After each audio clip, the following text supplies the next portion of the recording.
Today we have a very special guest with us. He's come all the way from Boston, Massachusetts. He is with the National Council of Churches.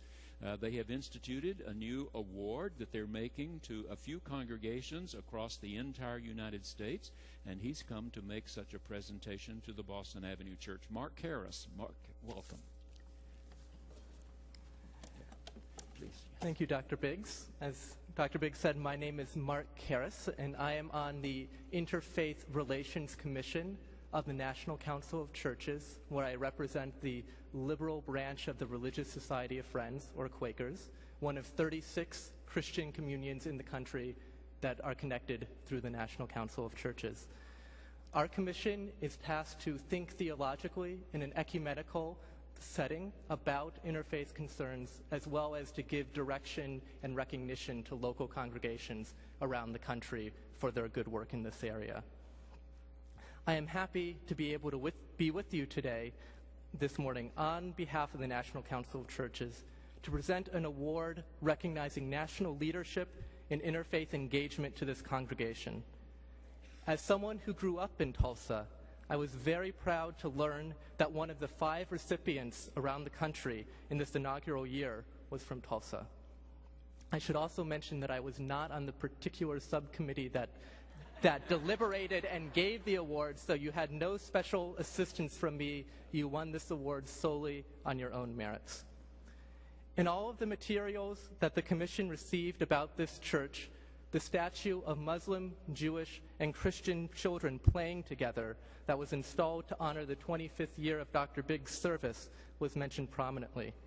I saw this statue when I came here this morning, and I believe it is truly lovely. But what makes the statue really meaningful is that it is not simply a statue.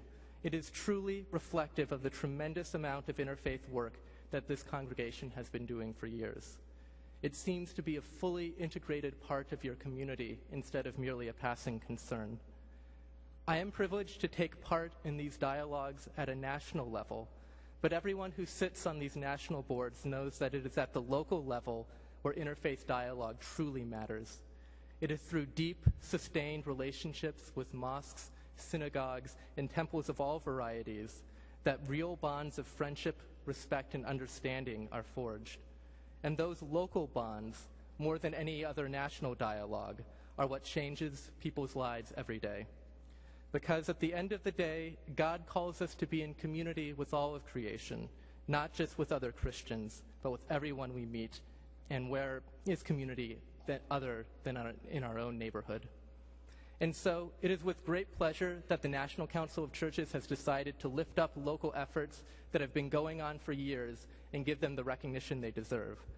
I commend your work and hope and pray that you will share your example with other Methodists throughout Tulsa and Oklahoma, and with Christians wherever you may come across them. Thank you very much, and congratulations. Thank you so very much. Thank you. Thank you very much. Thank you so much.